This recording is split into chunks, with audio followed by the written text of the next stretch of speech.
Hello, hola, and buenas, buenas. Welcome back to La Cuna Galaxiana, a podcast made with love. Tonight, we'll check in with Galaxy fans who have their pulses racing and are in meltdown mode over a potential Chucky Lozano to LA move. We'll assess comments from LA Galaxy General Manager Will Kuntz from a post-match State of the Galaxy that could give us more insight into this. Also, we'll be looking at Mauricio Pochettino's re-upping for another cycle with the U.S. men's national team, a new commissioner in MLS, and Kyogo making his debut for the Galaxy in a 0-0 draw. Plus, another 2024 MLS Cup champion officially departs the G's. All that and more coming up on tonight's fully charged episode of La Cuna Galaxiana. DJ, you know what to do. Spin it. G's up.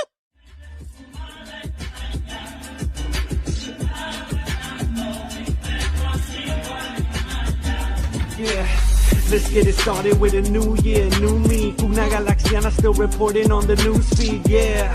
And you know who it be, the 6-star from the Jersey, putting work in the league. Word on the street, we rip teams immaculately. We see the players come and go, but I'm forever a G. And you can catch me yelling tactics on the field when I leave. Get it together like I'm Vanny when I'm giving a speech. Back to the pitch, score goals, dribbling tricks. I heard a transfer window rumor, let me see who it is. I got statistics on the player, puzzle pieces that fit. Con este show que es tan bilingüe que tu papi lo ve.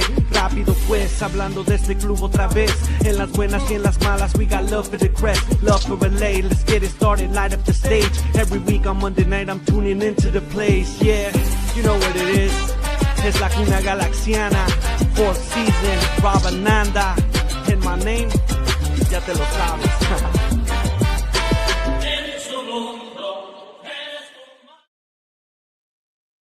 Welcome back to La Cuna Galaxiana, a podcast always made with love for all you LA Galaxy fans and all you U.S. men's national team fans and all you Ecuatorianos out there and all you soccer fans.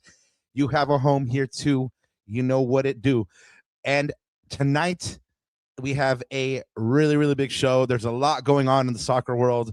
There's a lot going on in Galaxylandia, in the international circles, and man, it's going to be great to be here with you. I'm one of your co-hosts, Rob Jalon. You can always find my written work at the Sporting Tribune, and you can find me online at El Escudero de LA. And of course, since I'm here, you know my co-host is here as usual, el yerno guapo, el gitano perdido, y el papá de Natita más importantemente, Ananda Kirana. Papa, I almost feel like we just like need to get straight into it, man. There's a ton of shit going on. You missed a lot of stuff over the weekend, Papa, I guess, because you not being there was the thing that made all this stuff happen. So it's all your fault. Is it me? Yeah, it was all you. This is what happens when you miss a Galaxy game. Just like the world just turns completely upside down in many corners of this Galaxy, no pun intended there. Shout out Podfather. But yeah, oh man, just so much stuff happened, so we got to get through it. And I was even thinking, like, I was gonna put this up right now because you know how we usually do the one word. I'm like, are we still talking about the game, or what are we talking about now? What are we doing this one word to? What would you like? Well, first off, before we get to that one word, let's go ahead and say what's real good to all the Cuneros out there. There's gonna be a lot to talk about, a lot of reactions in there. So let all those feelings out. And really quick, before we go anywhere else, we want to say thank you to Cool Will. Will, thanks so much for the super chat. He says, which team will win 2026 Leagues Cup? You know what? I like Nashville right now, man. I mean, they're looking good. They're playing some good ball. And they have a pretty nice path to the finals. So that's just me personally. And then we have our brother G-Cam. Yeah. Oh man. Anyway, I'm gonna save all my hot takes there for a little bit later. But we have our brother G-Cam as well with the $2 super chat. Thank you so much, G-Cam. We miss you, man. It's been a while since we've seen you at the digs where we've ran into each other. He says, let's get an anti-Chucky petition going. You're probably not going to be the only one that wants to sign on to that. And of course, guys, if you have something to say, we got them super chats locked up and loaded. So go ahead and get in there. Let us know what you want to say, what you got to get off your chest. And now, Ananda, your one word, not for the game, for this moment, for like, you know, we're fortunate that you know we're kind of insular in that, like, you know, we're supposed to be neutral and not let these moments affect us, right? So let's pretend that that's absolutely true and we don't have like an emotional stake. We talking about practice? Yeah, we're talking about practice, right? So anyway, how are you feeling in this moment? What's your one word? I think I just put in the chat, but like insert any adjective here that is close to perplexed, confused, in a daze. I mean, I don't. There's like a lot to unpack with, and I've been trying to like you said, kind of come into it more as a, because obviously there's the fan hat, then there's the sort of like reporter, in your case journalist like hat, and covering this team and trying to figure out the angles and all sides to it, and just honestly I'm just trying to make sense of it, right? Because right now it doesn't, honestly, at face value, makes no sense. Like, we covered this particular rumor, I want to say a few weeks ago in a show, and I said HE double hockey sticks to the no, right? Like, this was a non-starter for me, and now we are facing this reality. So and I'm not gonna back. And what did I say then? What did I say then? What did you say then? Ooh, and this might be a good chance for me to remind everyone that's watching right now, and reminding all the Cuneros to go ahead and check out the back catalog if you haven't already done so. Like and subscribe so you can check out the back catalog as well and find out when we have amazing guests. But in that episode, Ananda, I said, wouldn't it be just like the Galaxy for them to ship out Chucky Lozano for San Diego just so they can bring in Mo Salah? And in this case, it looks like, and we'll cover this in a little bit, but in this case, it looks like dominoes are going to fall so that the Galaxy takes Chucky Lozano and San Diego takes Kevin De Bruyne. But again, we'll get to that. Yeah. Te dije, güey, soy brujo. Yeah. I just didn't want to think that it was a reality, or it could be a reality. But now we live in this multiverse that it looks like it's going to happen. Do you have a one word, Papa? I mean, you've been kind of unplugged a little bit until pretty much today when all the news bombs dropped. So what are you thinking right now? What's your word in your head that's floating around? Can I give you two? Because like there's one side of me that, like, because we don't know all the information yet, right? And so like my first reaction was tone deaf. And tone deaf because it's I've only seen a couple of people go out there and be like, yeah, let's you know, he's a good player, let's give him a chance, you know. And honestly, like, that should kind of be like the modus operandi, I guess. If the Galaxy do sign him, I mean, Galaxy fans should at least give him a chance, right? I think, right, because at that point he represents the team, right? So you can be against the signing beforehand and let your displeasure know, right? And even afterwards be like, man, that was a stupid move and everything like that. But after he signs for the team, like, support him until he gives you a reason not to, right? But you know, so that's kind of just my reaction is tone deaf, because I know that like 95% of Galaxy fans are against this. I would be against this if I was a fan, because he doesn't have a great reputation, right? And then on the other side, and I was responding to the homie Jeff, shout out Jeff, in 109 earlier, and I said, you know, this one might get me canceled, but you know, let me see the financials first before I kind of make a decision, or give you like my informed, you know, reaction, right? Because it's easy to react to you know, incomplete information, and just on the face of it, it's terrible. And like I said, tone deaf. But give me all the information, give me all the financials, let me know what's real good, and then you know, I'll let you know what I feel. But it's not, it doesn't look good, and it's, the optics aren't great, and like I said, it's tone deaf to the fans. I mean, it just, I mean, somebody you know, was talking about, you know, what a downgrade, you know. Leo's got a word, no memes, so you know. no memes. No memes. Oh, I need that. I need that on a No shirt. memes. No That could be memes. one word. No memes. NOMAMES in one Yeah. word. Yeah. No memes. Yeah. So anyway, those are one words. And again, we'll talk about all of this even more because there's a lot of context and there's a lot of Yeah. There's a lot to clues that we unpack. should have picked up on There's a lot to unpack. in Yeah. in the state of the galaxy. Yeah, Ananda, what was that? No, I was gonna say a lot to unpack. Oh, definitely. But before we get into all that, we have to remind you again, just like you guys have been saying, we've had a couple super chats. Go ahead and get in there, and if you have something to say, if you have a question, we will try to answer. We will try to give you the unfiltered rah, the real son.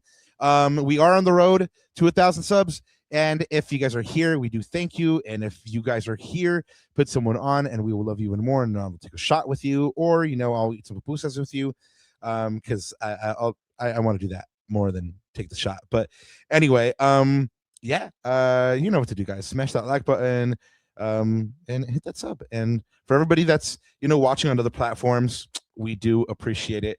Really quick shout out. Pravda Galaxiana is in development. More to come on that front. But if you haven't been up on game, that's going to be the written arm of La Cuna Galaxiana. So more to come on that. And anything else to add before we get into these shout outs, Ananda? First of all, yes, Nightmare wheatgrass shots, absolutely. Wheatgrass. Or Grass maybe all some, day. maybe some ginger pineapple. The turmeric, all that good stuff. But Yeah. anyways, no, you guys can follow me or block me or stalk me at Ananda Galaxiana, or you can find out what wellness shots I'm drinking for the day on your socials. And of course, you can always follow this show at La Cuna Galaxiana as the handle on all of your favorite socials. Dave, we are befuddled. Yeah, I love all the adjectives are getting out there. I love it. It's proper glorious. And of course, papá, como siempre, antes de olvidarme, buenos días, tardes o noches, bienvenidos a otro capítulo de La Cuna Galaxiana. I was gonna say, like, this isn't really, it wasn't supposed to be really a sad few hours, but it's become a befuddled few hours. So let's hit it, man. Like I said, we've got a lot to go through, a lot to unpack. So yeah, there's a ton. All right, well, let's start out with the shout outs. And this doesn't really happen very often, but Angel City will be playing at the Digs. Angel City FC, that is, will play its regular season finale against Boston Legacy FC at the Digs on November 1st at 2 p.m. That was news reported by our colleague Damien Calhoun. Shout out Damien. So if you are one of those that just can plain not go see Angel City play at BMO, then this is your chance to go ahead and support them at the Digs November 1st at 2 p.m.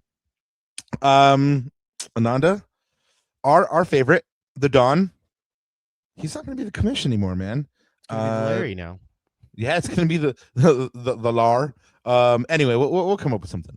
Give us some time, guys. Anyway, Larry Berg was voted in today in a vote by league leaders, and he will be the new MLS commissioner. He's going to be introduced officially tomorrow on August 4th at MLS headquarters in Manhattan. And he'll take over for Don Garber as commissioner on January 1st, 2027. The Don himself, it's not like he's going too far. He's going to transition to being MLS chairman in 2027 because his contract expires at the end of the year, and that's why Larry Berg will be taking over. A little on Larry Berg. He's been the CEO of several high-profile companies, multi-million-dollar conglomerate international companies, and he made a ton of money, retired, and then he got into soccer. He's owned a couple of teams around the world, and he is also founding co-managing owner of LAFC. And for the league, he is also the co-chair of Major League Soccer Sporting and Competition Committee, a role I'm pretty sure he will relinquish, as well as relinquishing and having to divest in his ownership stake in LAFC. A couple of questions that I saw regarding this earlier, if this is kind of unprecedented that an owner becomes commissioner. No, it does have precedent. Bud Selig was the longtime commissioner of Major League Baseball, and before he was commissioner, he was the owner of the Brewers. So it does happen, and it precisely for the same reason that there needs to be impartiality. He will be divesting his ownership stake in LAFC. And so he will be introduced tomorrow, sworn in on January 1st, if that's a thing that they do in MLS, swearing in. But yeah, a new commissioner, Nanda. Can't wait to talk to him and see him for the first time in LA and have him take some questions, man. But yeah, hopefully he opens up some money. Well, it by all accounts, everybody that has been kind of interviewed on this or has given some analysis on this says that this guy is tailor made for the opening of the purse strings in the league. Like that's what he was known for at LAFC and making sure that they weren't restricted by financials, that they were investing in the team. And so I think that it spells good news for the future of MLS and what the league is trying to do and trying to grow. So I for one am interested in seeing what happens in kind of like that first decision making meeting under his stewardship and what kind of decisions they take regarding financials in the league. So congratulations, Larry Berg, the new commissioner of Major League Soccer. There will be no new U.S. men's national team coach, however, because today it was announced that Mauricio Pochettino had resigned. And yes, it's resigned, not resigned, because I saw a bunch of people, and I know this one bugs the hell out of the Podfather as well, but yes, it's resigned. He resigned his contract with the U.S. men's national team through 2030, the end of the World Cup. So he'll have another 4 years to put his stamp on this team, his kind of imprint on not only the team, but U.S. soccer as a whole, and kind of guiding where that might go. So chat, let us know what you think about this hiring or re-upping or Pochettino re-signing with the U.S. men's national team. Was it the right decision? Let us know if you think it was a good rehire or if the U.S. men's national team should have moved on. Just a couple of things that we've seen out there in the ether while this was announced. It's very heavily known that that Pochettino was being courted by European clubs. He's spoken about his longing to return to European or club soccer and where he gets to work every day. And that led to a lot of speculation about him being committed. And there was even some rumors of him taking meetings with teams while in the lead up to the World Cup. With all that in mind, U.S. men's national team and U.S. soccer has, I believe, tried to protect himself with, some clauses in the contract. An ESPN article said a source with direct knowledge of the discussions told ESPN that there is mutual protection if the relationship ends before the end of the contract is reached. So, this is a guy that is the most highly paid coach in U.S. men's national team history, and his contract itself is being supported by philanthropic leadership, gifts by various people, and a lot of people are kind of putting together money so Pochettino can stay. Wondering if he got a bump in pay to stay or if at his current rate. But again, chat, let us know what you think about this decision. Ananda, let's get your thoughts on this one. What are you thinking on this? I mean, I know you're probably opposed to this, but I don't mind this at all. I mean, I know the goal for the U.S. men's national team was to win against a European powerhouse, get to a later stage of the tournament.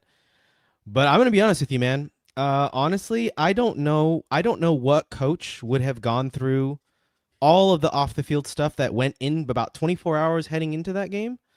And basically kind of derailed a lot of the players. Like, I don't know how you manage through that. That to me is the one thing that I'm like, I don't know what coach can manage that. Now, I'm gonna give him praise for what he did for in the group stage and the lead up into the tournament. And yes, it was a huge disappointment. At the end, it was a failure in the terms of the remit that they set themselves up for. But honestly, man, that game against Belgium, it just sucks that all that other stuff happened because that clearly we've seen it through multiple interviews with players. We've seen how much of an impact, how big of an impact that was. And I just wish that there was no crutch of that to lean on and we would have a more objective sort of like, I would have personally a more of an objective because like what I saw before that was a completely different US team than what I saw in that particular game, unfortunately. So um, I don't mind it. I just hope that he is, the real deal, like that he is really committed to this program. Some of the things he said in the interview, I think US Soccer put out an interview with him, a brief one. So again, I don't mind it, but I don't know if I'm in the minority majority there, but I think that time will tell. Let's put it that way. Yeah, no, I mean he U.S. Soccer did put out a lengthy interview, or well, not lengthy, but 10 minutes, lengthy, more lengthy than I was expecting, anyway. And basically the takeaway is that the approach is going to be different this time because obviously the timing and the goals are different, right? So, and regarding Pochettino, I mean, I just think essentially like he's being rewarded for failure. I mean, his mandate was to come in and win in precisely those moments in which he didn't.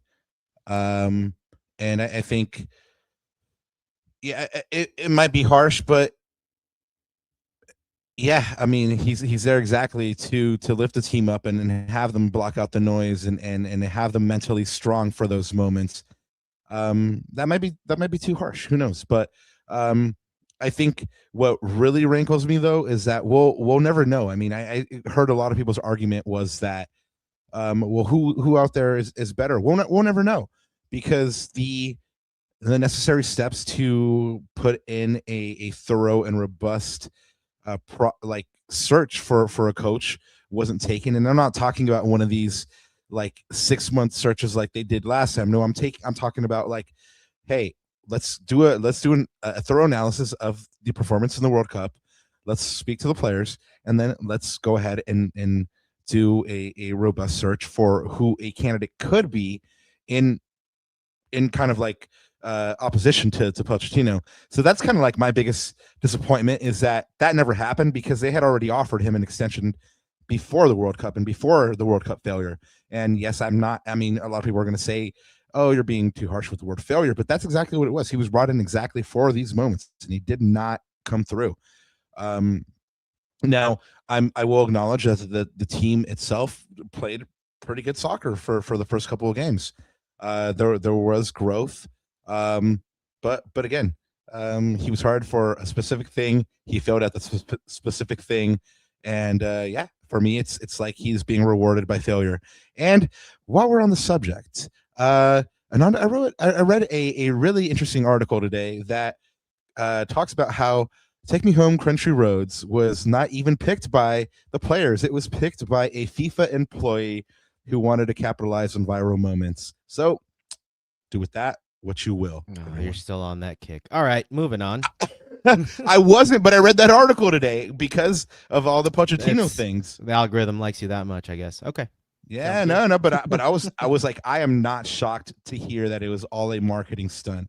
But you know what? They got their clips. So anyway, guys, moving on, we're going to have plenty of time to talk about Pochettino over the next 4 years. But one thing we don't have a lot of time dedicated to, and that's a damn shame, and we need to do better on that, is talking about our LA Galaxy Special Olympics Unified team who were in action this past weekend. They played after Dallas and the Galaxy played the first team match.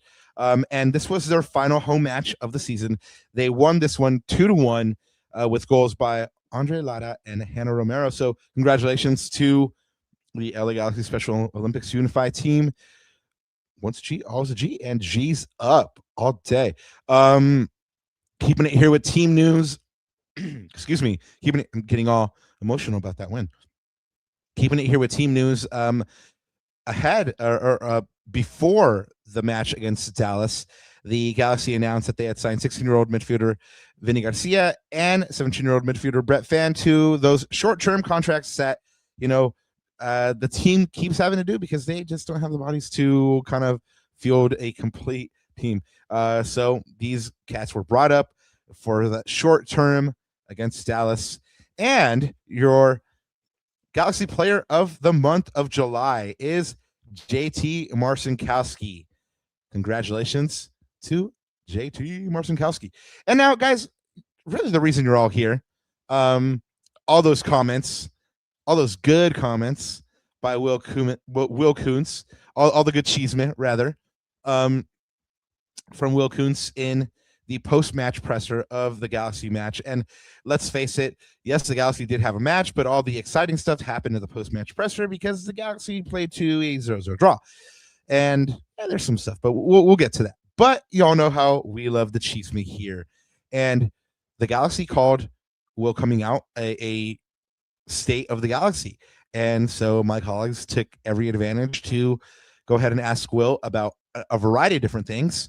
And among the topics he covered, and we'll go through some of these rather quickly because we will touch on them a little bit more. We'll dial in a little bit deeper to them.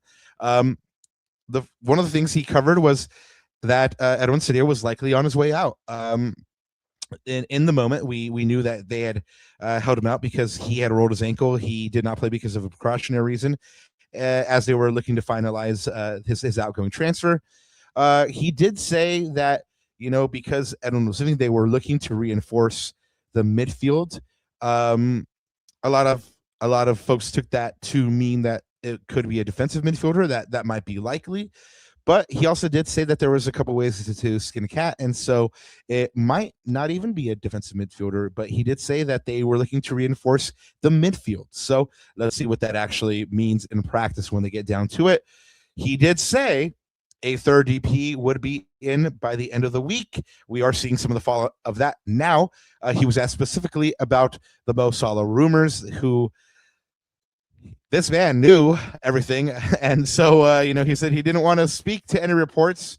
Reports have us chasing a lot of guys, but apparently not the one we thought. That's not part of the quote, but he says, so like I said, I think by the end of the week, we'll have something to show you guys. I'm always a better fan of show rather than tell.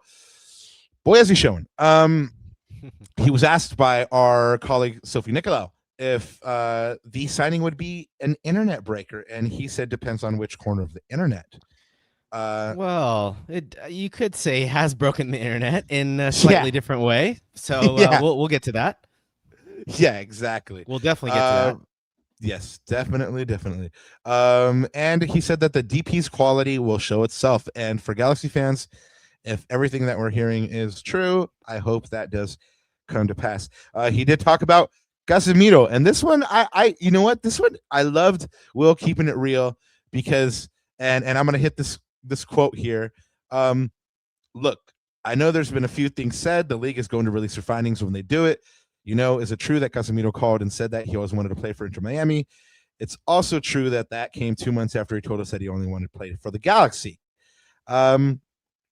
Man, MLS, hit them with that tampering ban, dude. Hit them with that fine. Come on. It's got to be the same all over the place, right? Because the Galaxy were definitely punished for their wrongdoings a couple years back. So, yeah, they need to get the books thrown at them. But anyway, he also spoke about Greg and his position. I believe it was also Sophie Nicolau that asked him if he thought that Greg was still the man for the job, or I believe the question was, and I think I'm paraphrasing here or verbatim. Do you still have faith in Greg? The question was, do you think Greg is still the guy for the job? Yes, thank you, Ananda. And Will said, and I quote, "We've seen what happens when we've got the right group for Greg and everybody's healthy. His track record speaks to that. So, my job is to focus on the roster and my job is to help Greg out, right? If Greg is feeling pressure, it's because I'm not doing something right." So obviously, guys, there's a lot there. There's a lot to unpack, and there's even more because since that presser, more stuff has broken, more developments have just come down that we've basically been trying to grapple with all day and get our heads around, and like Tom said at the top of the show, befuddled for sure. So first, the official one that broke last night. I just was kind of prepping for tonight's show, and I saw that Club America had just a couple of minutes after 10 local time here made the Edwin Cerrillo signing official on their social media, and so it's official now. Everybody, Edwin Cerrillo is no longer an LA Galaxy player. He does now suit up for Club America in Mexico, Liga MX. By reports, Club America paid a little over $1 million. So, guys, let us know. Chat, are you disappointed in this one? Were you ready? Was it good? Was it a good time for Edwin to move on? Was the reported $1 million enough for him? Let us know what you're thinking on this move, y'all. But we have seen pictures of Edwin there in Mexico already and getting a lot of love from his new fans there at Club America. Once a G, always a G.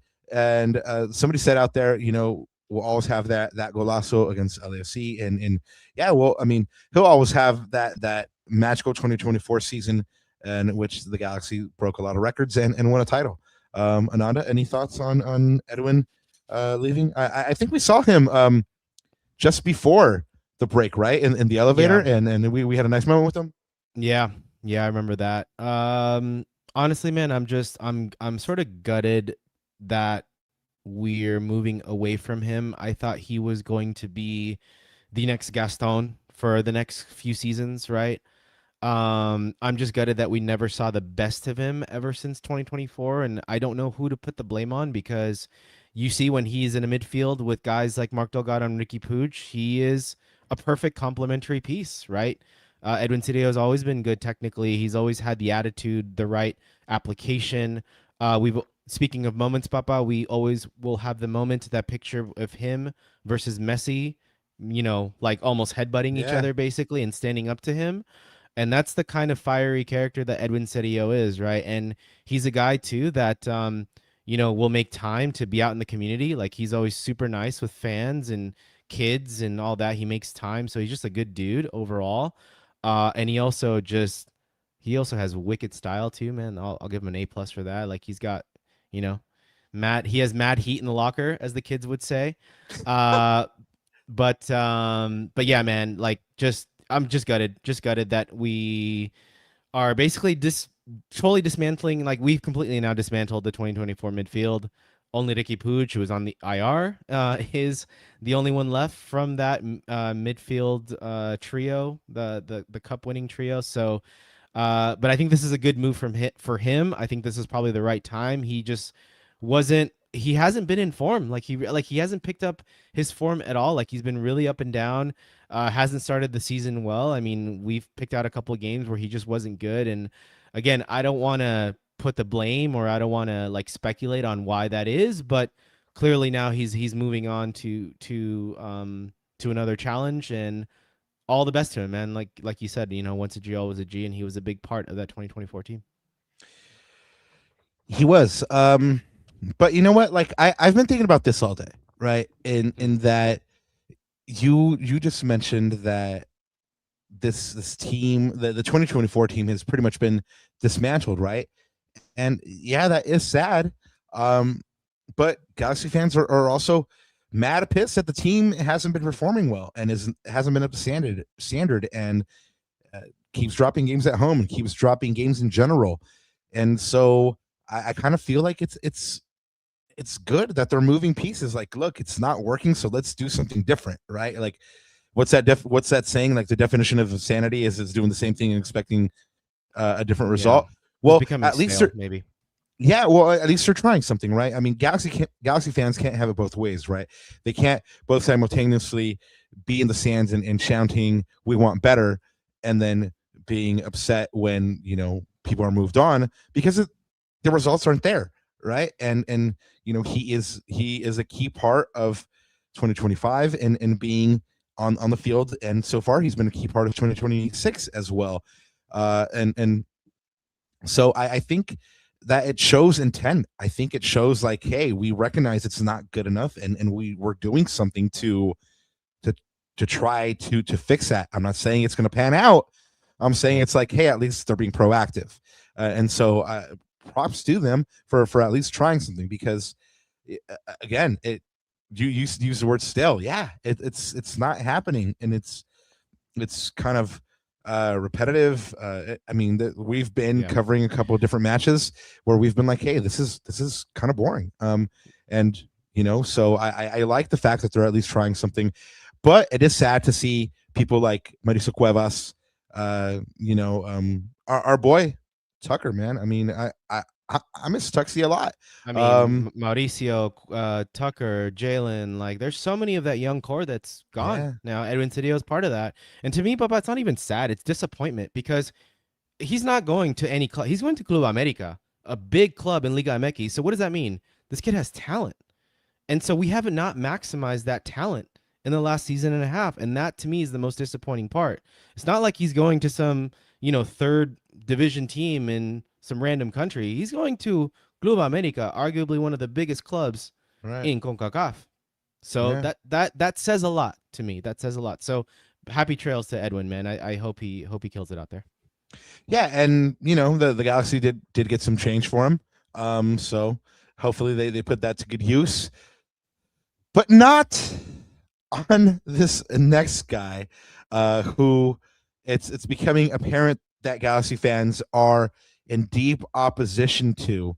Um, for days, it had been speculated that the Galaxy was ready to bring in Egyptian winger Mo Salah. We even dropped a minuto about it. And Boy, were we you wrong. know, boy, we're well. I did. I did mention it on a pod. Like, wouldn't it be like them to do this? And then it looks like they're coming. It's coming to pass. But yes, we were wrong. It wasn't Mo Salah, and now by everything that we're hearing, and Tom Bogert, yes, the stash dropped the bomb. He says LA Galaxy in advance talks to sign winger Chucky Lozano from San Diego FC on loan. Per sources, he says not done, trending well, likely DP, but San Diego holding some salary. San Diego gave permission for Galaxy to negotiate with Chucky. Man, look, this has got stink written all over it, and here's why for me. This has probably been one of those things that's been ongoing for a cool minute, and that's why a couple of league personalities have already spoken on it or kind of commented on it. But what is overwhelmingly clear is that Galaxy fans do not want it. Maybe Joe 13 Cool wants it. He's singing the El Chucky Lozano song in the chat right now. But Well, if he scores that goal in Houston, you'll hear it from the away fans. next match. but Nightmare's not with it. He says, "Boo this man." Well, let's bring you the real. We, far be it from us to tell you how to feel, or anything like that. We could just, bring you the facts and tell you how Galaxy fans really feel in the moment. And Yeah. so, without further ado, we have some raw and unfiltered here. Andrew Schmidt FC says this is disappointing and betrays an incredibly low ambition as a club. Provincial husband, maybe we can still sign a really good DM. That's some good hope. I like it. Clutch Chris, tone deaf and serious organization. Heriberto gets the whole locker room guy thing ain't really that important. Ken, if he's the DPR front office has been talking about, that would be a massive disappointment. I mean, any lies told there, but I mean, yeah, maybe they can still sign a really good DM. You know? Yeah, no, the locker room thing. There's a couple more tweets after that, but that is a question for sure for the front Oh yeah. office and Will Kuntz specifically, because that we'll investigate that in a little bit. Let's keep going with these tweets. Dom hits us with, you sold Gabriel Pecchi for Chucky Lozano in a World Cup year. Jeremy Clements says, if I was a Galaxy fan, I don't know how I'd feel about this. Talent is there, but so are a number of underlying concerns. I think everybody knows about him. M says, no way, man. Did LA Galaxy seriously see that situation and think, yeah, he'd be great for our team? Keeping it here with more Galaxy fan reactions. Wouldn't blame anyone that wants to cancel their season tickets because of this. It's such a joke, and they're expecting people to get the dual season membership. Jan Franz says, absolute shit. I'll cancel my season tickets. This front office has lost the plot. Oh, and hashtag Vanny out. Mike says, Galaxy fans got to be livid to hear their front office promising a new DP, only to find out it's a failed DP from a close neighbor who fell out with his team and hasn't played a minute in 10 months. Woof, yeah. I'd be raging. This is a huge point, Papa. Remember that I believe today or August 1st, I guess, season ticket renewals officially started, and the season tickets for this year are not only for a season, they include the sprint season. So now you have to commit not only for 10 or 12 months, but for 17 months. And so all of that, if you put yourselves in the shoes of a season ticket member, I know there's a few of you in chat, like, I know this is like a really, this is not what you want to hear, right? As a season ticket member, and it's going to force you one way or the other. So I just think this whole thing in the context of that is super interesting, Papa. I have another thought on this, but let's keep going with the tweets, because maybe there's a flip side to this. Maybe there's a commercial side to this that we're not thinking about. But let's keep going. Let us keep going. Well, there is, you said a flip side, and there is a flip side. I mean, there are Galaxy fans, and there are positive reactions to this. Bob Ramsey says, it's a loan, and I don't care how much AG spends beyond the DP cap hit. If he shows up and is a good guy, like he was at the beginning of his time in SD, he will help us a lot, and the team can convert the loan.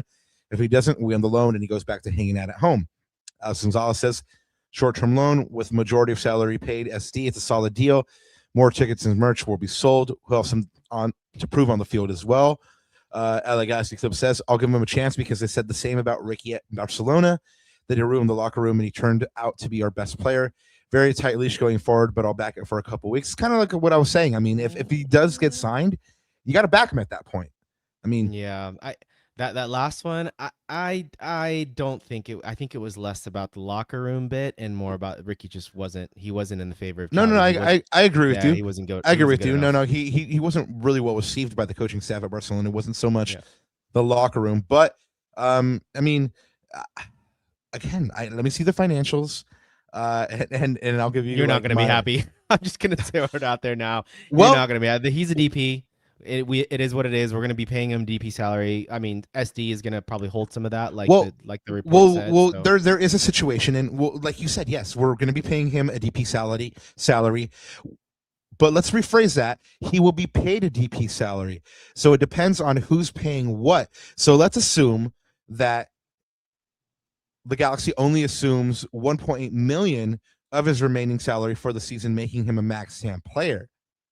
So, I mean, yes, he would still be a DP, but the Galaxy would be not be paying for a DP rather than being a max TAM. So when Will Kuntz said, yes, our new DP will be here this week, he wasn't lying. Chucky is a DP, but the Galaxy won't be paying him as such. Or will they?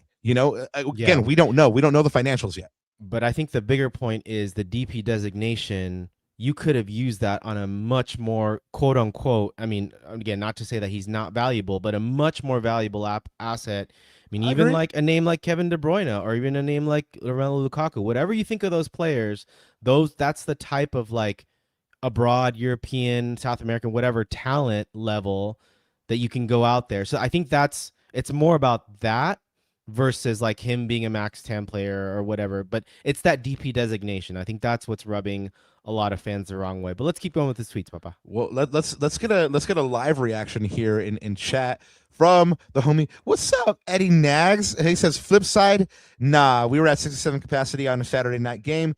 You suddenly are going to have a lot of Galaxy fans turn on. It's going to be mostly casual. Yeah, I fans. was gonna touch on that. Yep, that's the bit I was gonna touch on in a bit. Yep. But All right, let's keep going. Let's get with these tweets. A couple of our From friends. a couple of our colleagues here in the sports media world are the first dame of footy here. Sophie Nicolau. This is either going to be utter genius or a total disaster. To which I reported, to which I responded rather. But either way, it's going to be really fun to watch, and for us anyway, because we get to cover it. Nuestra Galaxia Futbolero, shout out Andrew. He says Chucky is like a salvage title car. No one really knows why he's damaged goods, but it's clear to basically everyone that there's something wrong there. Even the current owner is willing to take a loss just to get rid of it. COC Network, shout out Dill, Big D, LOL, this club, man, what a joke. Our big homie Fabio Renko in NYC, he says we will finally see one of the league's best Mexican players get some playing time.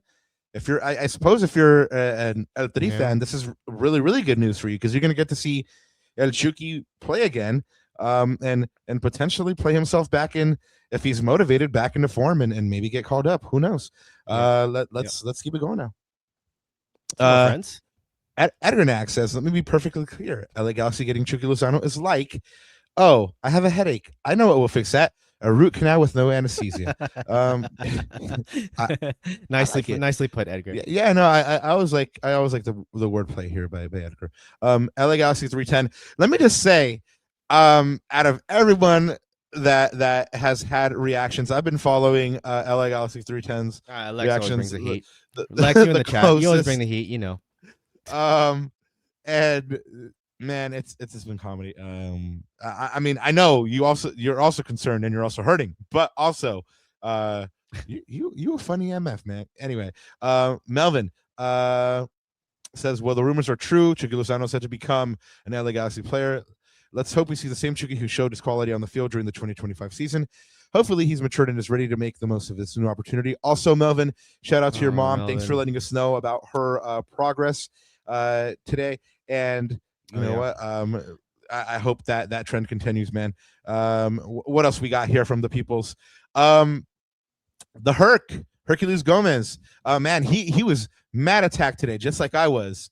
Anyway, I'll tell you about that here in a second. So Herc says Chucky Lozano is 31 years old and hasn't played since MLS postseason last year. DP status and how much of his $9 million salary is being paid. He's a strong personality in the locker room, a big ask regardless of the sponsorship money he could bring. Which would Galaxy fans welcome Chucky? I think we know what's up on that front. Metiche has a clip from the Odyssey. I think it speaks for itself. If you're out there, it's just Matt Damon tied to the mast of the ship. MLS React says every MLS fan, quote, as long as my team doesn't sign Chucky Lozano, will be I. And the picture is that meme of the guy singing, we're going to do it anyway. If you know, you know. But I think that's all we got, right? Is that all? No, we got a couple more. No, we got some more. Yeah. Oh, this goes to the culture, right? Because we've been talking about this is a huge point. This is a huge point. Praising that culture that the Galaxy are trying to build for a while, you know, above all things, you know, like they've spoken about, you know, we're also not only we're trying to sign good players but also good men, and you know the team has done a couple of nice things for people, a la, you know, let's let Mark stay here in Los Angeles and, you know, sign for LAFC. And so that was like a thing that we took very seriously. But Ricardo says, Aracino says, this goes against everything we've been told about the type of player, attitude, and character Wilkins values. Have those standards changed, or has the club become so desperate that it's willing to compromise the very culture we've been told it was building? Simone Bob, shout out. El Presi. It's not so much the player. Chucky is definitely DP worthy in this league, but it's what the signing says. It says that we are bargain shopping and the league's trash. The signing says that we either struck out on other players or we aren't even trying. Poi Sushi, Jason says, I love that as a community, we all fucking hate this signing. Yeah. Well, GCam hits us with another super chat. Muchas gracias. He says, LCG is goaded. Strong arm, strong arm, strong arm, strong arm. 6-7, 6-7. Anyway, I think that's kind of officially over because old farts like me are doing it. So anyway, sorry kids, I'll stop. But Ananda, there's a lot here, man. I mean, there's a lot of emotions.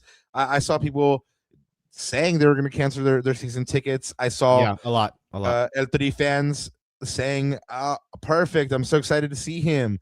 Like, so I've seen a bunch on both sides, but if you're a Galaxy fan, I think the consensus is clear that they don't want it. So it'll be interesting to see how the Galaxy will handle his arrival. If it does come to pass that's the signing, because let's face it here, sash bombs are usually on. I mean, I don't remember when he's been off.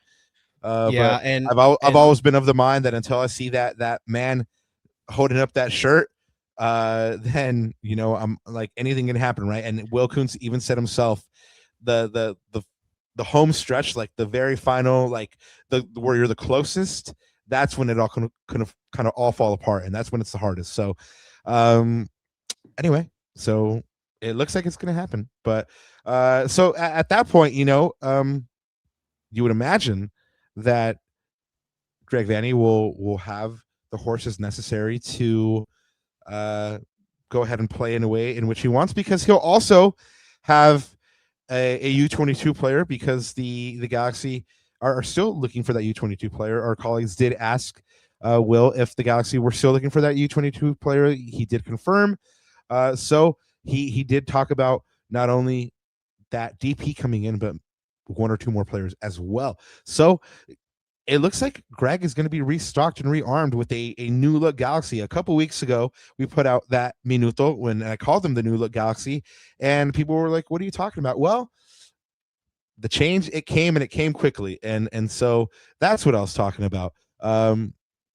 So, guys, all that to say is that Will Kuntz took the blame for, and took shared blame, really, and his accountability for the Galaxy's place on the table. And he said that quote that we talked about earlier: "If Greg is feeling the pressure, it's because I'm not doing something right." But Ananda, I want you to shed a little bit more light on this, because I wasn't there. So it did seem like that decision about whether Greg stays or goes isn't really his. Yeah, well, so he answered, I think you have the quote, or I don't know if we have the quote, if I have it in the thing. I think I do. So this was Court of the Galaxy, because he tweeted this out. Will Kuntz, when asked about Greg, so we've seen what happens when we got the right group for Greg. Everyone's healthy. So if Greg is feeling, so he says, if Greg is feeling the pressure, it's because I'm not doing something right. And so the way he made it sound is he is not ultimately, and I think I've seen a few. I think Josh tweeted about this as well. Like, Will Kuntz isn't the ultimate decision maker on Greg Vanney's fate with his club.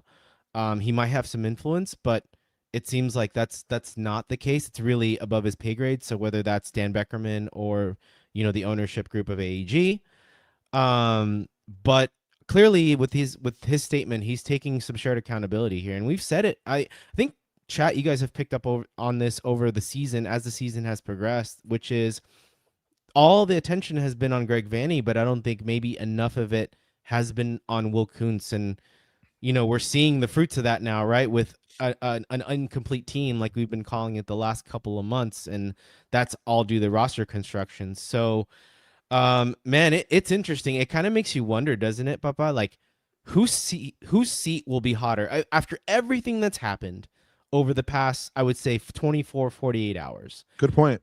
Whose seat will be hotter, Greg Vanney's or Will Kuntz? Because now there's a lot of questions being directed at Will Kuntz. And I think it's just super interesting now, because now the attention is sort of shared between the two. And whatever happens, like, those two gentlemen really need to hope that the team performs well in the stretch of the season to basically, reconfirm their In Will Kuntz's case, it's the deals. In Greg Vanney's case, it's the way he's been managing the team, etc. So I just think that's super interesting now that we're looking at this in totality. Let's go back to a couple of super chats. Muchas gracias to our friend Adam Recurring Cunero. Muchas gracias for being back with us. He says, what a waste of a DP spot on Lozano. So many other better locker room players who have good sportsmanship on a team. Yeah, I mean, Adam, it's crazy, man, because again, we kind of talked about this, about how like the culture they were trying to build, you know, and it's unfortunate if that is kind of going by the wayside, or they're like, we can change him. You know, how many times has that been said? You know, someone's for the streets, and they're like, nah, we could change him. Who knows? Let's see if it works out.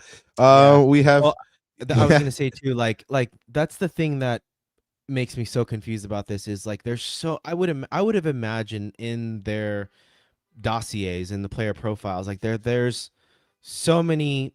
Okay, because on the flip side, yes, he is a really talented winger. He fills a position of need on this team. Sporting wise, and he's high quality, right? Like, what was his GA in 2025? 9 goals and 10 assists. Like, he's a quality player. Like, there's no doubt about that, for right? sure. But of course, the thing that I mean docks him is the fact that he was an exiled player and his attitude, and I just can't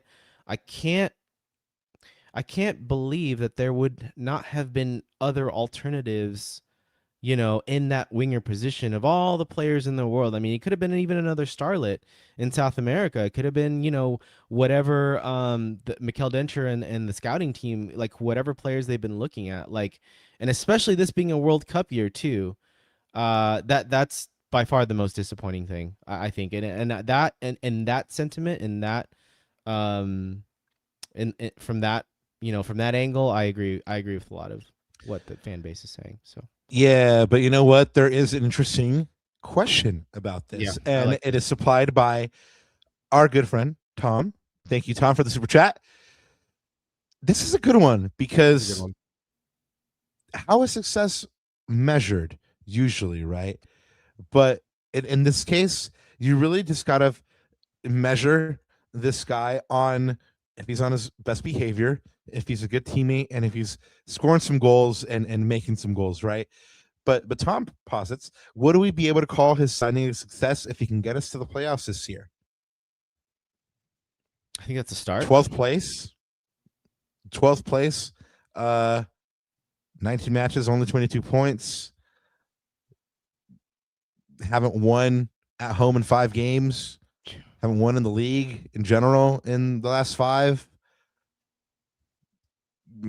Conceded 14 in the last 10. I mean, it's you know, it's a good question because, you know, like if he can, what would he have to do to earn Galaxy fans' love and trust? And what if he does come in? What if he kills it? And what if he is like a really good teammate? I mean, I'm not saying it's going to happen. It's likely not going to happen. I don't think anyway. I mean, his track record doesn't seem so, but Christ, maybe he found the Lord or something like that. And he's like, man, I'm ready to behave. Like, I mean, it's not out of the realm of possibility. It's just like, you know, the possibilities are, you know, it's funny. This reminds, not the exact same situation at all. Like, don't get me wrong. Like, it's completely different. But like, this reminds me of when Arsenal signed Kai Havertz and Nani Madueke. There wasn't even, so you guys were talking about petitions. There was a petition amongst Arsenal fans to not retract the contract of Nani Madueke, right? Because both players thought it was a waste of money. Even Kai Havertz, like, he has that famous song now, 65 million down the drain. Kai Havertz scores again. Is because at the time, everyone's saying that's 65 million pounds wasted. And so again, not the same situation in this particular case, but like I recall those, and like in those cases, like, I don't know what success was for them or what their remit was, but in the end, they helped Arsenal win a trophy. And I think playoffs, so going back to Tom's question, I think playoffs is the minimum remit, Papa. It's the minimum remit. And then after that, it's how big of an impact. Like, does he win games for us? Does he turn 0 points into 1 point? Does he turn 1 point into 3 points? Is he that game breaker, right? That's when you start like melding the two. talent-wise, he should be, right? Now it's about the Yeah. attitude and application. Like That's in that part, that's the operative word, should. yeah, and that part I don't know because I don't know what I don't know, and I don't know the player well enough. I can only speculate based off of history, but I don't know. Maybe he's looking. Maybe this is the kick up the backside that he needs. I don't know, and so maybe in that sense, I will give him a little bit of leash because I'm gonna Are you saying his ultimate punishment was coming to the Galaxy. Yeah, maybe. Is that what you're saying? This is his rehab moment, right? This is penance right here. This is rehab for him. He's got to rehab his career, his market value. Like Well, transfer market hey, has him at 3 million. it happened. It happened in FIFA. The journey, dog. Alex Hunter had to go to the Galaxy to rehab his career, man. You know, maybe Chucky got to do the same thing. Yeah, Anyway, but no, that's a really good question. I don't know, chat. If you go ahead and sound off what you think, I think making playoffs is a bare minimum. If Galaxy don't make playoffs, Papa, I think there's going to be a few. There might be a few sackings in the background, but we'll get there. We'll cross that bridge when we get there. How about this next super chat from Mr. Corey? Corey, what up, man? Thank you so much. Corey, are you a first timer? If you are, thank you so much for being here with us. And if and in general, if you're with us for the first time, thank you so much for being here and giving us a shot. Hopefully we see you back. Corey says, how does it work if SDFC fills their last DP spot? Then we send Chucky back to SDFC after we are done. Do they then have to cut one of their DPs? Yeah, they have to be roster compliant. They would have to make room for another DP or another facet of Will's state of the Galaxy is the fact that he commented on kind of like loosening of the purse strings and making rosters a little bit easier to deal with. So who knows? Maybe there's another DP coming, that fourth DP that everybody wants. And then, San Diego technically is roster compliant, but then they still have the problem of having a player they don't want. But yeah, no, I mean, that's their problem to have. I mean, the Galaxy had it a couple years ago when they were not roster compliant. I believe they ended up buying out Gio Dos Santos in that occasion. So yeah, yes, but San Diego does have to get roster compliant. Yep. And just to pull up that report, this is the report. So this is actually the original report came from Mundo Deportivo, but this is SDFC Nation. So yeah, this is the domino that would fall for San Diego at least, if the Lozano to LA Galaxy move would go through. So man, I would have loved Kevin De Bruyne. I don't care what people think. He's such a good player. But anyways, that's just me being a fan. No, tuviera mucho calor aquí en Los Ángeles, güey. Se estuviera quemándose su piel. Estaba practicando, entrenando con su equipo aquí en Bélgica. I saw him holding the shirt. Yeah, that's true. And he's right, man. The playoffs is the bar for the Galaxy now. That is too low. It needs to be. It needs that standard to be back to where. Yeah, no, sure, but yeah, I guess. I mean, isn't it sad that we're just all so defeated? Like, we expected 2024 to make it, and then we went. But anyways, that was again. Yeah. Well. Anyway, we do have a couple more things to get through. We've talked about the Chucky thing a lot. I'm sure there's going to be more a little bit. Yeah, I guess we got it right. But really quick, the rest of the league is going to be watching this as well, because the rest of the league was like, hey, I wonder who's going to bite on this. Well, the Galaxy are. But the rest of the league was in action as well, and we'll go ahead and give you our MLS Matchday 19 roundup. NYC, FC, and Toronto kicked off the round with a Friday night 1-1 draw in New York. Montreal and New England tied at 2, all with the hosts Montreal coming back from 2 down to get the point. DC United and Nashville played to the same score in DC. Philly beat Atlanta United at home 3-2 behind not one but 2 stoppage time goals. The winner scored by Ezekiel Alode with his first MLS goal. New York Red Bulls beat Orlando 3-2 as the hosts were led to victory by a brace of assists by Cade Cowell. Vancouver and LAFC played to a 1-1 draw in the top of the Western Conference clash. Minnesota and San Diego also tied 1-1 in Minnesota. Another 1-1 played out in St. Louis's STO and RSL also tied. Inter Miami and Columbus followed suit with ties, this time at 2-2 in a debut Casemiro would like to forget for the hosts, And Leo Messi made his return to MLS action after the World Cup. Chicago beat Charlotte 2-1 at home behind a Robert Lewandowski brace. Houston beat SKC 2-0 on the road. Colorado shut out Austin 1-0 at home. Cincinnati beat San Jose 4-2 behind a brilliant Evander hat trick of assists and a Evander golazo. And that also makes it 3 in a row without a win for the Quakes.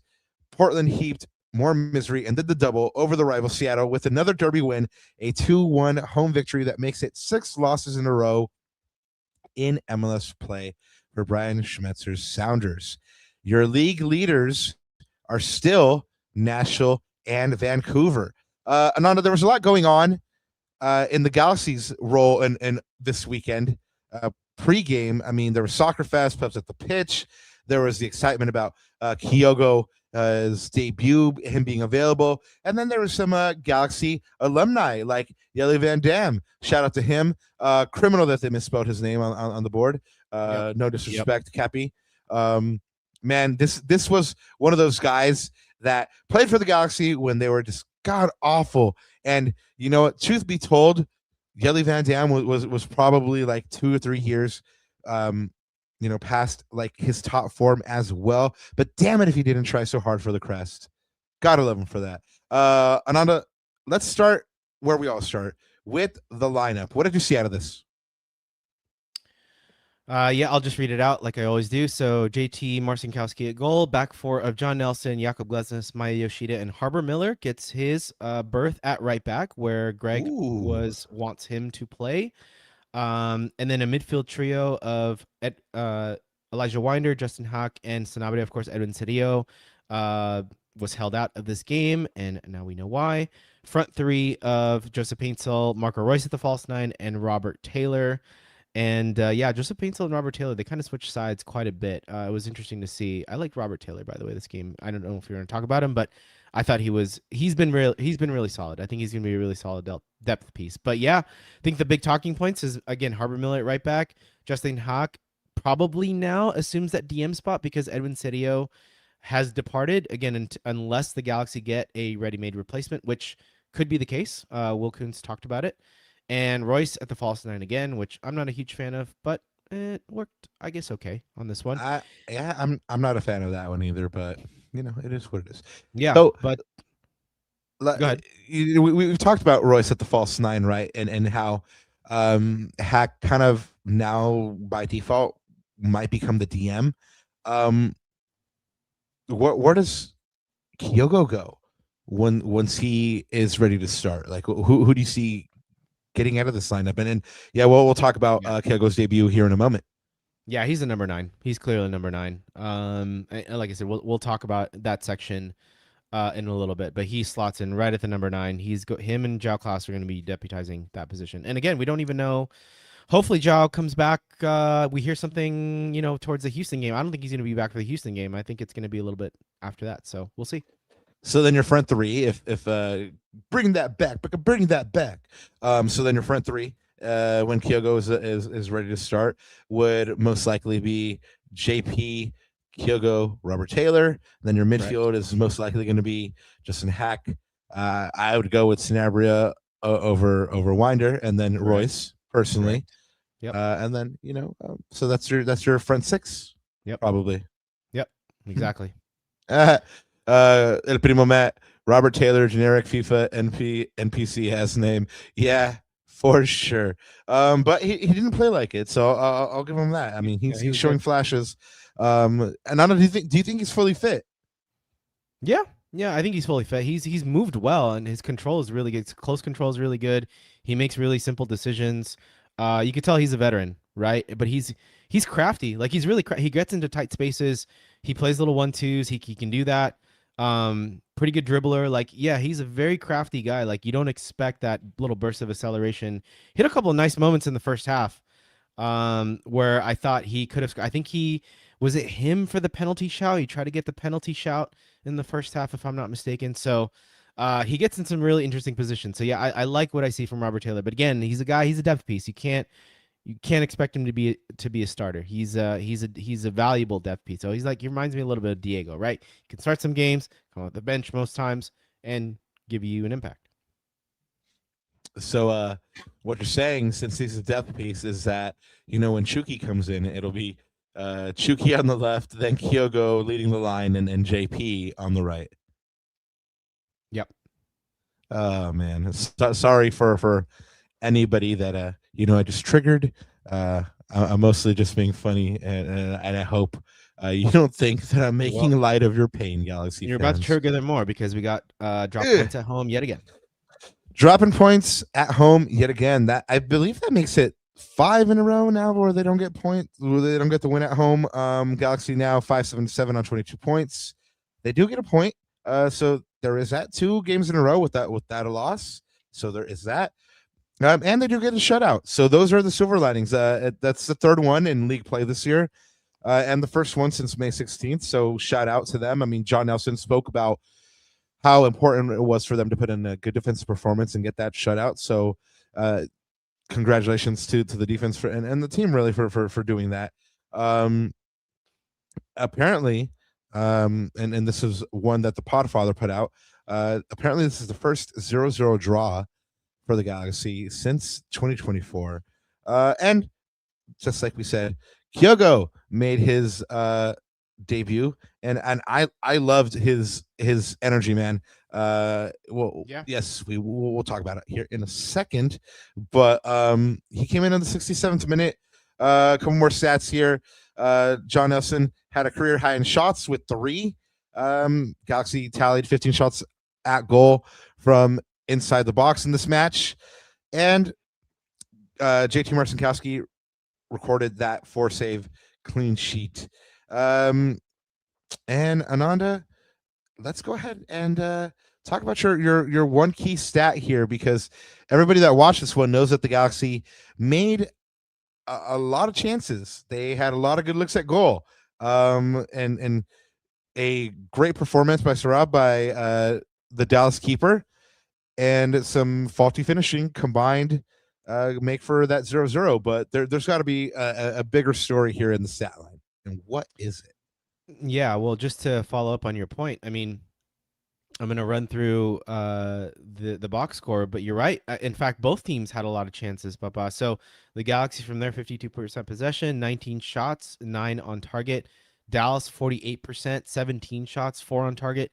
And that 52%, I mean, from how Greg has answered me every time I ask, which is he wants to be between that 50 to 55%. So I think possession-wise, he's probably where he wants to be as a team. And to be honest, his team created chances, just not enough clear-cut ones. It's not on this box score, but the Galaxy only had 1 big chance in this game.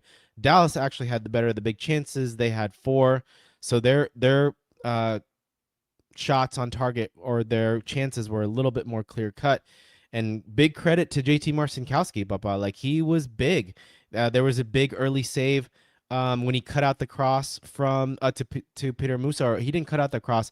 It literally, he met Peter Musa basically to challenge for the ball, and he blocked it. That was early in the first half. The Galaxy defense lost him there a little bit. But yeah, both goalkeepers were immense. 9 goalkeeper saves for Dallas, 4 for the Galaxy. So, I mean, the chances were good, but goalkeepers came up trumps. Yeah, no, this is I mean, if you what's the term, the MLS sicko? You have to be an MLS sicko to enjoy this one, but it did have its exciting moments, man. I mean, it there was, again, the Galaxy created chances, but scoring is still a problem for them, right? I mean, 9 shots on target. Everyone knows I love JP, man, but I mean, his decision making in the final third has been a little off recently. He's had a lot of really good looks and things that he should have put away, and he hasn't. And there's been a couple of moments where the offense has looked disconnected to me, and kind of not really on Marco's wavelength. And really, like, Greg talks about Marco being such a cerebral player, so I don't expect anybody to be really on his wavelength, but you got to, like, at least be in the same ball field, right? And sometimes it doesn't really feel like they're connected. It could be because, this was the first time they were all kind of playing together from the outset, but there was a couple moments in previous matches where I kind of felt like that as well. So yeah, I mean, they're they're creating chances. They're just not putting them away.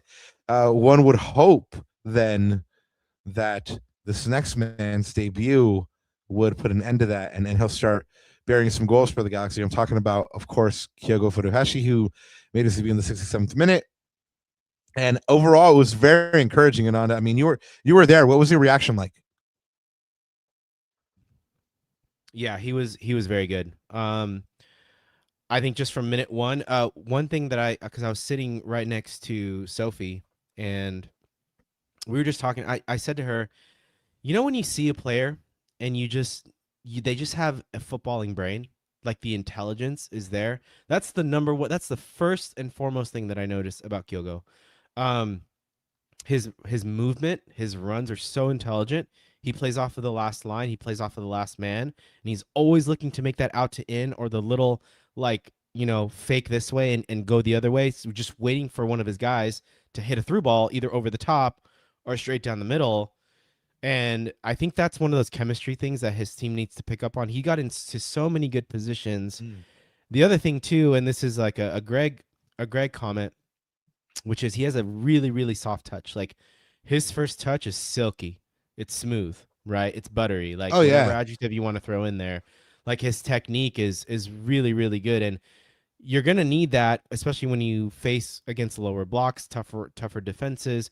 You're gonna need that good first touch because sometimes you're gonna have to play between tight spaces, small-sided games. You're gonna have to break teams down. Kyogo is gonna be a really big asset in that he's got a really good first touch to take it away from the defender. He had that one, it was kind of a semi breakaway.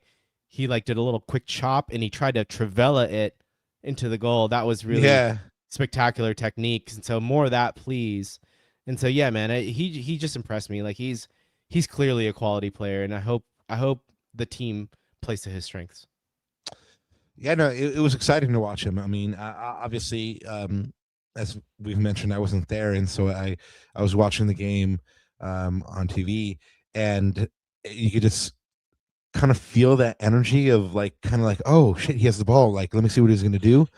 Um, and I really liked the fact that he didn't like wait for anybody. He just like kind of took the ball and went like the very first time he got it. And I mean, either it was bravery or Super foolhardiness direct. or Super yeah, or a direct. little bit of both. But yeah, he just took on the Dallas defense, and there's probably like 4 or 5 trailing him at one point. And uh yeah, it's gonna be fun to see him after they've made those connections and they've gotten those understandings, and they're gonna need uh the Galaxy players to kind of make those combinations and understandings quickly, because the season is quickly approaching. Just shades of that 2025 season where they can't execute and with finishing. They're going through these streaks where that they can't get a win. Worse, can't get a win at home. Um, right now, the last home win was April 26th, 2-1 over RSL. And again, it's kind of why I brought up the fact that when you take all that into totality, like the form, just the results not happening, again, you can see why Will Kuntz is making these moves. We may not like them. We may have just a moment where we go, what is going on? Galaxy fans might end up saying like, hey, we were right, and these signings didn't pan out. But again, I kudos to the fact that something is being done to try to improve the team. Now, again, I'm not sure that the Chucky move is the move. But again, you can't let it sit where it is and Yeah, expect but something different. you know what's funny about, again, I'm not endorsing this by any means, but on paper, scrap the attitude thing for a second. You look at it on paper, you have a front three of Kyogo or Joao, JP, and let's assume we're going to get a 2025 San Diego FC Chucky Lozano. That's not a bad attacking three, Papa. A lot of movement, some pace, directness, right? Like, it's not bad. Now you just got to make it work. Like, okay, Greg, like, man manage the hell out of this because he has a big man management job on his hands with Chucky, right? So, but again, on paper, it doesn't look awful. Again, I'm not changing my tune. I'm not endorsing it, but on paper, it doesn't look terrible. But again, the game's not played on paper. It's played between the lines. It's played on the practice field. It's played in the locker rooms. No, Like, it's all of that, right? So, yeah. look, I don't think anybody's saying that that's not the truth. Everybody knows he's talented. I mean, the question is like you said, are you getting the 2025 Chucky Lozano?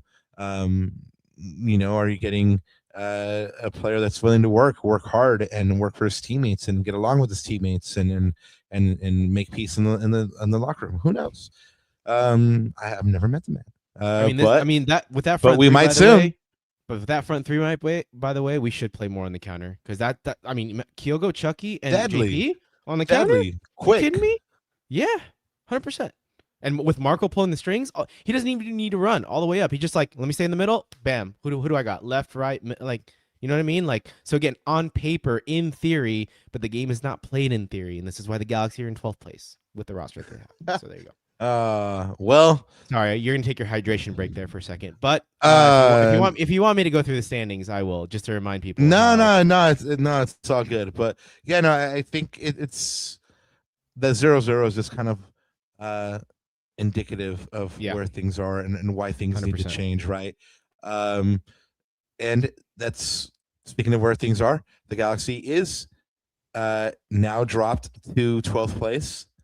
After 19 matches, they're on 22 points, 1.16 points per game, a 5.77 record, 24 goals for and 29 goals against, and a -5 goal differential. Ananda, we haven't done one of these in a while, but who is your defending the badge candidate? I'm going to be honest. I picked a lot of defenders because I'm proud of them that they got the clean sheet. So I have Justin Hack in there, Glesnes, Nelson, and then I threw it how the homie Marvin says it, Viejito Royce in there as well.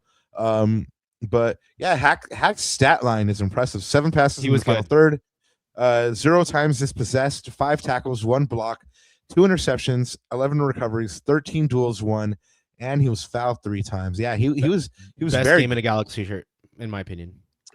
That might not be wrong. Glesnes, 90% pass accuracy, 7 passes in the final third, 1 block, 13 clearances, 2 recoveries, 6 duels won. Nelson, 1 chance created, 92% pass accuracy, 3 tackles, 3 clearances, 1 recovery, 3 duels won, and Royce, 5 chances created and 4 recoveries. Do you got a pick? I do, and it's not on the list because I'm gonna agree with great minds that also think alike. So shout out Chris, which pretty well Matthew said. Chris says JT Marcinkowski, and that is my pick too, Papa. It is the guy between the sticks, JT Marcinkowski. He was huge. He came up with that big save, like I said, early against Musa. There was a couple also other moments where he was just in the right position. Again, 4 big chances, but JT saved all of them, right? And building off the momentum of the penalty save, like, he's been massive for this team. So I got to give it to JT. Okay. I see that. Okay. Yeah, no, I'm going to give it to Justin Hack. Like you said, probably his best game in a Galaxy shirt. He was just very tidy. That one big stat, 0 times dispossessed. Beautiful. That's what they need. That's exactly what they need. And the other thing they need is to start picking up wins because there's only 15 games left. The Galaxy do have 2 weeks off before their next match. That one is going to be on August 15th against Houston at 5:30 in Houston. The next home match will be August 19th against the old enemy San Jose Earthquakes at 7:30. And then, they have a trip to Canada and what could potentially be a very spicy meatball match with a Chucky return potentially to San Diego. Cover that, but yeah, I mean, it Wow. starts there, man. It starts with getting those wins in the next couple of games because there's only 15 matches left, and they need to start making up ground and quickly. Ananda, is there a match on here that you're particularly eyeing to see if the Galaxy can go ahead and make that run? They just got to start, man. But I'm looking at that San Diego match. Ooh, what a tasty match that would be if we get Chucky. That would be pretty wild. I wonder what reception he gets out in Snapdragon Stadium. But yeah, we just got to start. Like, Houston's going to be a tough game. Hot, humid. It's the worst time to play there, right? In the middle of August. So that's going to be a really tough game. It's going to be physically taxing. Maya talked about that post match. By the way, I asked Maya about JT Marcinkowski, about his leadership, and he said, yeah, he's phenomenal. And he's a guy that knows the good times and the bad times, like the ACL injury, right? And, when he was performing well. So, yeah, but that game's going to be super tough. But they just got to start, man. Like, picking up points on the road and picking up wins at home.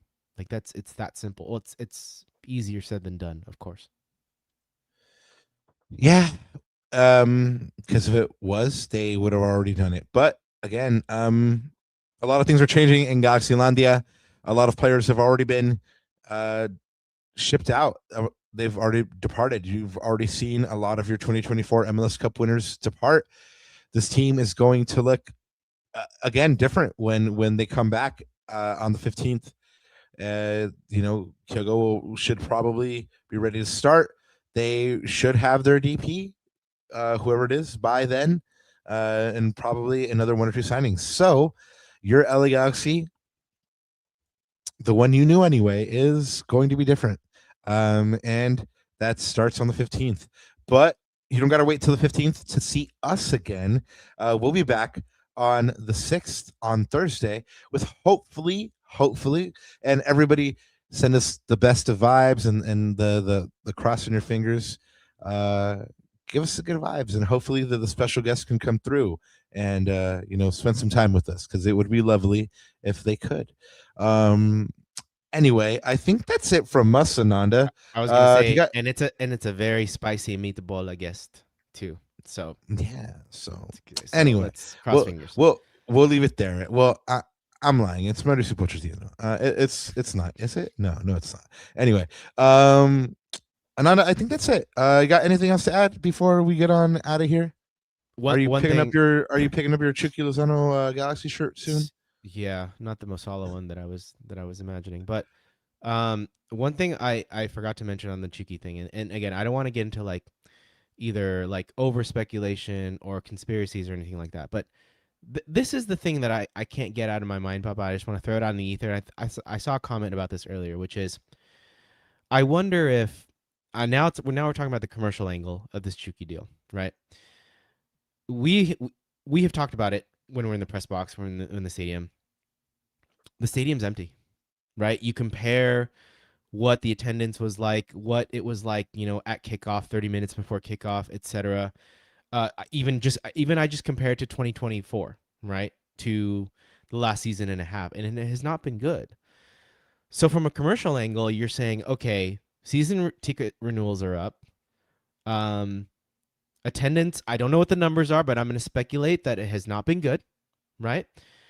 And so I wonder if there is a marketability angle to this, where maybe the front office saying, you know what, you get obviously a huge Mexican market, you get a huge Mexican star in here that has a little drama around it, has a little bit of intrigue around it, right? And now you're going to attract, like I think Eddie said in the chat, you're going to attract a lot of casual Mexico fans, maybe some of the Chucky Lozano fans, to sort of make up those numbers. So not only are you getting a DP winger, right, in terms of quality, attitude aside, but you're getting the marketability angle. And I wonder if that pressure point is also influencing the decision. I think, I don't know how much influencing the decision, but I think for us to say that it's not influencing the decision, I think would be naive, right? I don't know if I'm wrong in saying that. You can, rebuttal me on that, but that has to be a part of this. Like that has to be a part of this marketability piece. There's no way it's not. Why would we assume that it's not? Yeah. You know, Yeah. it's you're right. It's got to be there's a commercial angle to this. I mean, you saw it in San Diego. There's a reason he was made the first DP signing Yep. for them. Sure, he has the quality as a player, but it also is because he's at the time anyway a marketable Mexican star.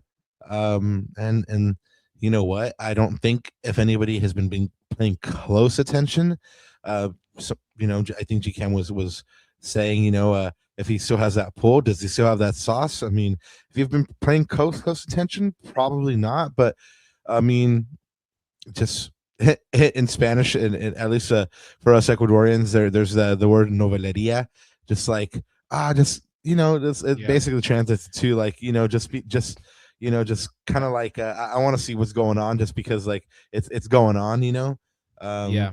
I mean, I would imagine he would have the same effect that Chicharito did when he came to the Galaxy. Yeah. Around saying that. Thereabouts. Yeah, it'll be around there, man. Right. But at least initially, you'll get that jump. But then it'll all depend on him and what he does. And if the team wins or not. I mean, that's all it comes down to. Winning cures everything, like a great man once said. Shout out Kevin Campbell. Yeah. No. Shout out. Yeah, winning cures everything, man. So we'll see. Yeah, we will see. The Galaxy have 2 weeks off, and then they are back on the 15th in Houston versus Houston. But we'll be back with you on Thursday. And I think that's all there is left to say, right? Yeah, other than chat. Oh man, thanks for staying with us through this. Again, I don't know what you want to call it, like sad foos, angry foos, befuddled foos, whatever it was. Definitely some kind of therapy. We hope you guys enjoyed it, and thank you so much for being with us and kind of helping us talk through all the sense of this, right? So, yeah, love y'all. And interesting to get all your takes as well. We saw the tweets and stuff like that, but it's great to feel y'all and see your reaction in real time, and comedy as usual. Thanks, Cuneros. We'll catch you on Thursday. And I think there's only one thing left to say. Dale. Cheers!